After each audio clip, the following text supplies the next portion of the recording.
Selling your business isn't about getting the highest price. It's about finding the right buyer, the one who sees the hidden potential and can take your company to the next level.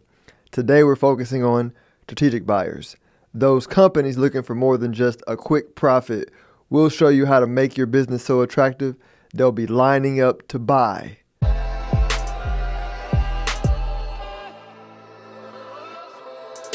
We are back with another episode of Wealth Building Made Simple. We got Allison Rife Martin back in the studio today to talk about how to make you some money as a business owner. What's going on, Allison?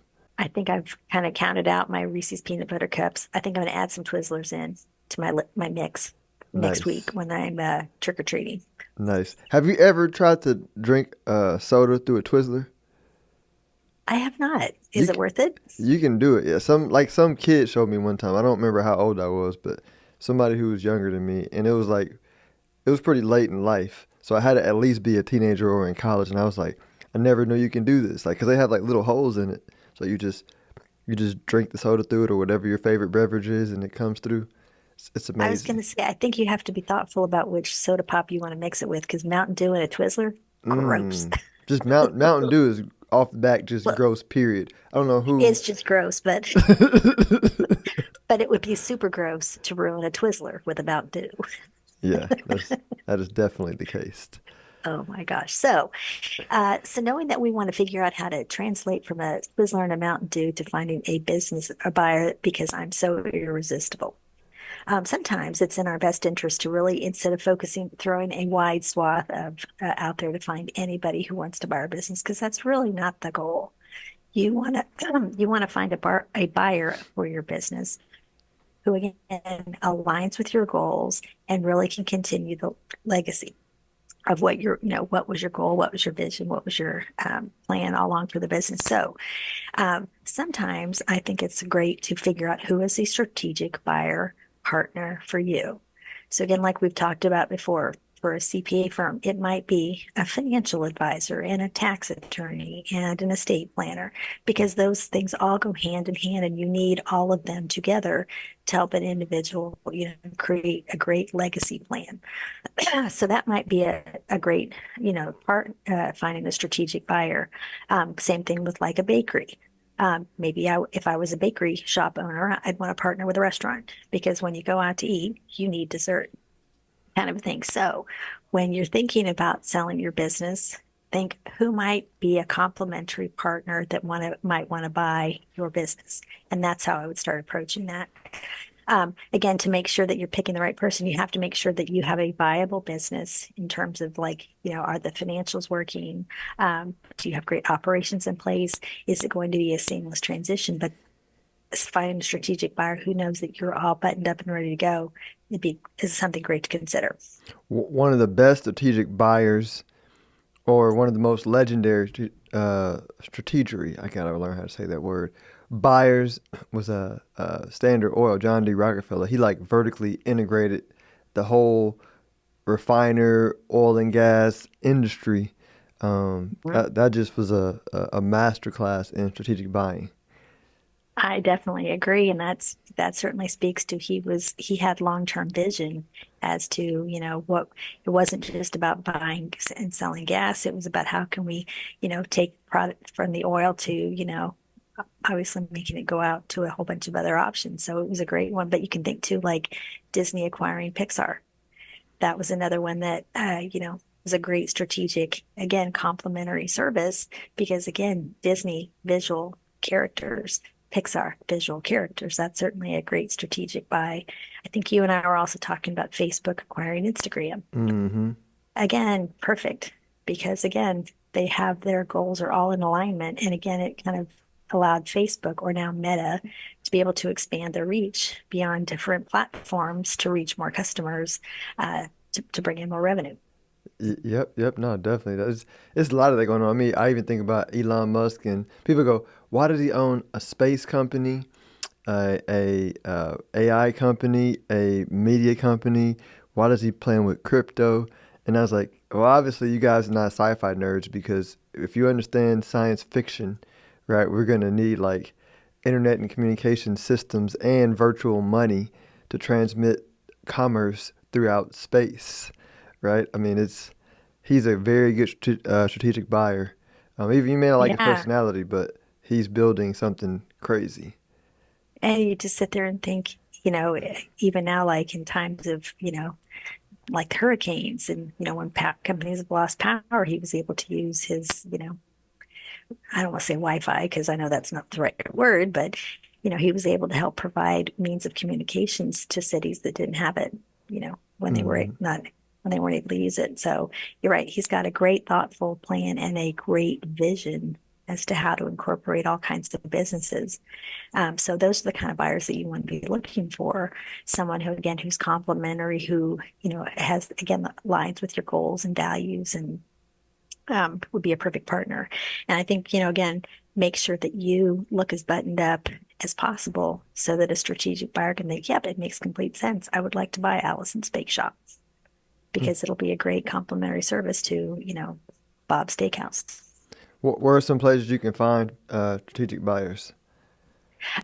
So you could go to professional groups. So you might want to, so like, if you were in a bakery shop, you might want to go to National Restaurant Association. You might want to go to, um, heck, just go to Bob's Steakhouse and say, so have you ever thought of having, I'm interested in finding a buyer for, thinking about selling my business. Do you know anybody who might be interested?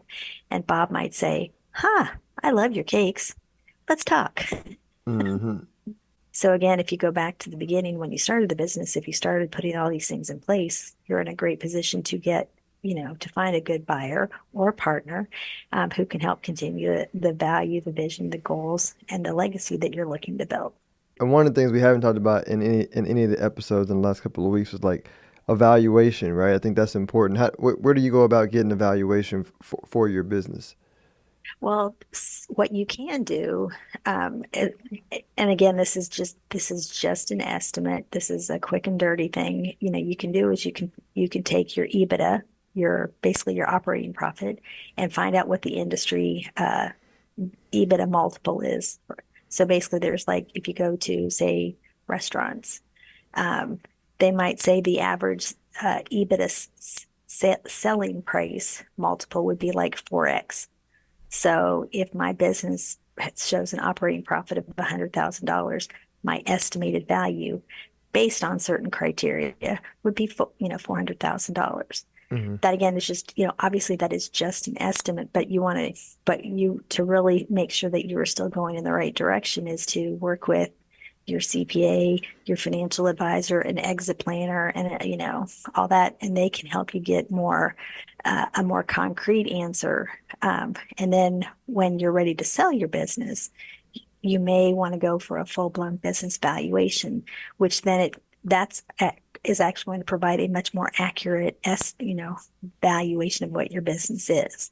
But until you're really ready to sell, you want to just, like I said, do this kind of estimate, but make sure that you're working with, a CPA, exit planner, financial advisor who really understands what that means. They can help you be thoughtful about how to get your business, come up with an estimated value and then help you figure out what steps you can put in place to improve your valuation so that again you're more attractive to a strategic buyer. Yep. And the only thing I'll insert there is I think I've been I love studying deals, right? And a lot of people I see, and give me your thoughts. They think of evaluation or a deal as sort of like a in the box linear transaction versus like it's a creative process. I mean, they're like everything is open, and one person may sell one business for $10 million with the same exact assets and personnel. Another one might sell the same business for $30 million, and you're like, what's the $20 million difference? It's your ability to communicate your value and get the buyer to see it. And they're like, that's it. I'm like that's it. That's really it. But again, you can't communicate the value of your business if you don't have it. If A, you don't know your why, B, you don't have the procedures and financials in place to be able to not just to sell it, convince the buyer that you really have the goods. Yep. Or is it trust but verify? I think is Trust another but way to verify. say it. You got to be able to write. What was the old saying? Don't write a check you can't cash. You gotta be able to cash that check. Exactly. So I think that's, anyway, you're completely right. It's the difference is how motivated are you to put the steps in place over the course of growing your business to make it worth that. So again, go back to your why and then look at how you're really running your business and see what things you need to put in place that will improve it. And again, things that buyers will discount for is owner dependence, like we've talked about before, things they will discount for, customer concentration, things they will discount for. You don't have standard operating procedures. It's not something they can come in and scale quickly because that's really what they're looking for. Is this going to be something that's not going to require a whole bunch of work to scale?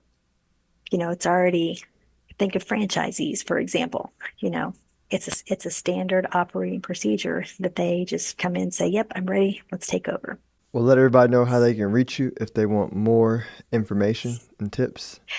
You can reach me at my website, rifemartincpa.com, or you can email me at info@rifemartinaccounting.com, and I would love to talk about this with anybody. But I really enjoyed today's episode, Philip. Thank you so much. Me too. Thanks for sharing, Allison. Philip Washington Jr. is a registered investment advisor. Information presented is for educational purposes only and does not intend to make an offer or solicitation for the sale or purchase of any specific securities, investments, or investment strategies. Investments involve risk and, unless otherwise stated, are not guaranteed. Be sure to first consult with a qualified financial advisor and/or tax professional before implementing any strategy discussed herein. Past performance is not indicative of future performance.